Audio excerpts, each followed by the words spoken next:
Eto, palagay ko magandang galaw ito at palagay ko napapanahon na. Ako rin, napapansin ko, siguro napapansin din po ninyo na yung party list system ay masyado nang inaabuso ng mga maiimpluwensya at mayroong pera. Parang maiimpluwensya at mayamang sektor na ang nagiging party list congressman. Alam niyo kung bakit? Sinilip na po at gustong ipa-review ni Senador Chis Escudero ang Senate President. Itong Republic Act 7491 or Party List System Act na tinatawag. Kailangan daw po ay malalim na pag-iimbestiga. Kasi ang lumalabas daw po, okay? Lumalabas daw po na dito sa pag-aaral ay kalahati ng mga party list organization na tumatakbo ngayon 2025 election sa Mayo, midterm election, ay hindi naman marginalized sector ayon kay Escudero. Actually, hindi lang po ngayon. Incoming election. Nung nakaraang pang mga eleksyon, talaga hong masyado itong inabuso. Kasi ang Party List System Act, Republic Act 7491, ang purpose nito ay magkaroon ng kinatawan ng lehitimong marginalized sector, magkaroon ng boses sa Kongreso. Kasi po ang Kongreso, House of Representatives, House of the People. Kumakatawan dyan ay mula sa iba't ibang distrito sa buong bansa. So kaya nagkaroon ng party list system para magkaroon yung mga katutubo, manggagawa, OFW, farmers at iba pang sektor na lehitimo na nangangailangan ng kinatawan. Kasi parang nakakalimutan ito ng mga ibang congressman na district congressman. Kaya nag-approve ng Republic Act 7491, Party List System, Party List Law. Yan ang purpose niya, napakaganda ng layunin. Pero lately, o kahit noong araw pa, halos nagsisimula, lalo na ngayon, puro malalaking tao at mag-asawa, mag-ina, at kung sino-sino pa ay party list. Diyan po sa Kongreso, may mag-ina, mag-anak, district congressman, yung anak, party list. Yung isa nga, congressman, yung asawa, party list. Ganun po ang sistema dyan eh. Party list nakatira sa Ayala Alabang, nakatira sa Forbes Park, nakatira sa Corinthian Garden, nakatira sa mga exclusive subdivision sa Metro Manila at sa mga probinsya. Mga naka-luxury car, may mga bakasyunan na mga gandang bahay sa mga probinsya. Nag-aaral ang mga anak sa abroad, nagbibiyahe madalas sa abroad. Nag-aaral sa mga eksklusibong eskwelahan ng kanilang mga anak dito sa bansa. Pero sila daw ay party list congressman, marginalized sector. Ay di ba kalokohan yun? Inuulit ko, ang party list ay dapat kumakatawan ng totoong marginalized sector.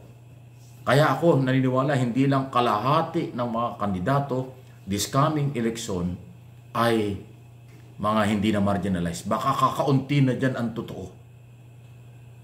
Inulit ko, manggagawa, farmers, OFW, pang sektor na talagang nangangailangan ng kinatawan, mga PWD, ayan, senior citizen, mga katutubo, mga itak, igorot, lumad, ayan ho, mga lehitimo.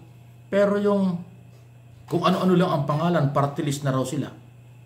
Alam ba ninyo na ang sweldo ng congressman, party list at saka ng district congressman, pare-parehas, allowance sweldo nila?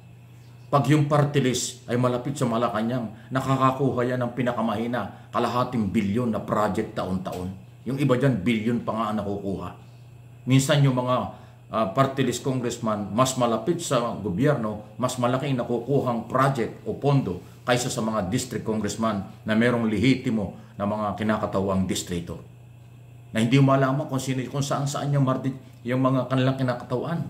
Kasi nga, angkan ng mayaman at maimpluwensyang tao kung bakit nagkaroon ng accreditation sa COMELEC is another story. Hindi ko alam kung bakit sila napayagan. Kulang sa pagsusuri ang COMELEC. Pag nakita niyang may sapat na pera, may kakayanang kumandidato, approve na sa kanila. Hindi man lang sinilip, kayo ba'y totoong marginalized sector? Isipin mo, mag-asawa, yung isa ay congressman ng distrito, tapos yung asawa niya, marginalized sector, tapos nakatira sa mga exclusive subdivision. Paano nangyari yun? Lukuhan talaga eh. Lukuhan talaga. Isipin mo, maabot ng 60 congressman ang party list. Magkano ang sweldo, allowance at gastos ng kanilang opisina at mga staff taon-taon? Magkano ang pera ang nakukuha nila sa gobyerno para sa kanilang mga project kuno kung saan nila ginagamit, hindi natin alam. Ganyang kalaki, billion-billion po ang gastos natin bawat taon sa mga party list. Ang tanong, sila ba ay talagang kinatawan ng marginalized sector? Ang sagot at nag-uumapaw na sigaw, hindi lahat. Wala o hindi lahat. Ulitin ko, paano naging marginalized sector nakatira sa Ayala, Alabang, Forbes Park, Dasmariñas, San Lorenzo Village, Corinthian Garden, at iba pang mga exclusive subdivision sa Mega Manila? Diyan po nakatira yung mga yan eh. Yan sa Bel Air na napaka mamahal na mga property. Bakit sila dyan nakatira? Tapos ang kailang kinakatawan, marginalized sector? My goodness, ganyan pong kagarapal. Kaya tulungan natin itong si Senador Escudero, Senate President, kung paano niya ipareview at baguhin ito. Although sa Kongreso, mahirapang aproban yan. Dahil sila rin yung haharang. Wala namang nagagawang batas sa Kongreso na sila ang tatamaan eh. Basta panukalang batas na sila ang tatamaan, nire-reject nila yan. Eh itong pag-amend ng party list, hirap na hirap itong aproban sa Kongreso. Dahil haharangin yan mismo ng mga party list. Haharangin niya ng mga asa-asawa, kamag-anak ng party list congressman. Pero ganun pa man, dahil Senate President ang may idea, suportahan natin. Marami ng senador ang nag-try nitong nakaraang mga taon, pero hindi nagtagumpay kasi sa Kongreso, nire-reject ang panukalang yan. Pero pag ang taong bayan ang nagsalita, nanawagan, baguhin na ito, ang tunay na pagbabago sa ilalim ng gobyerno ni Pangulong Marcos, baka may pag-asa. Masyado tayong naabuso. Di ba mga district congressman, identify yan kung ano ang kailang kinakatawan. Walang duda yun, nangangailangan ng bawat distrito na kailangan sasakupan ng mga project at iba pa. Pero yung party list, marginalized sector, wala pong distrito yan. Buong Pilipinas yan kasama ang OFW. Yung iba nga dyan, OFW party list eh. Minsan lang nag-meeting at nag-organisa na ng OFW, nagpunta sa abroad, nakipag-meeting doon sa OFW. Pag uwi dito, kumandidato na, OFW representative na raw sila. Eh ang OFW buong mundo. Pero ang pinuntahan niya isang lugar, ipinagmamalaki siya ay kinatawanan ng OFW. Ganon. Sila daw ay kinatawa ng mga nursing, pero nakausap niya, karamgot ng mga nursing. Ganon na talaga. Marami. Kung iisa-isahin, ayaw ko ng pangalanan, magugulat kayo. Mayroong mga party list na ang pangalan, tunog ng kailang pangalan, hindi talaga pangmasa, hindi para sa mahihirap, hindi marginalized. Talagang pinangalanan lang, para lang ma-justify na sila ay kumakatawan sa mga mahihirap. Ang party list system ay kakatawan sa mahihirap.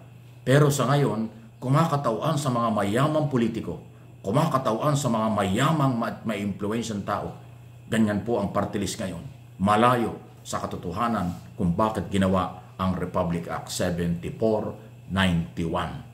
Yan po yan, Republic Act na yan, Party List System Act. Ayan. Please comment and react sa isyong ito. Kung hindi pa, subscribe and follow. Pakalat po natin kasi ginagamit ang kahinaan at kahirapan ng taong bayan sa kanilang kapakanan lang.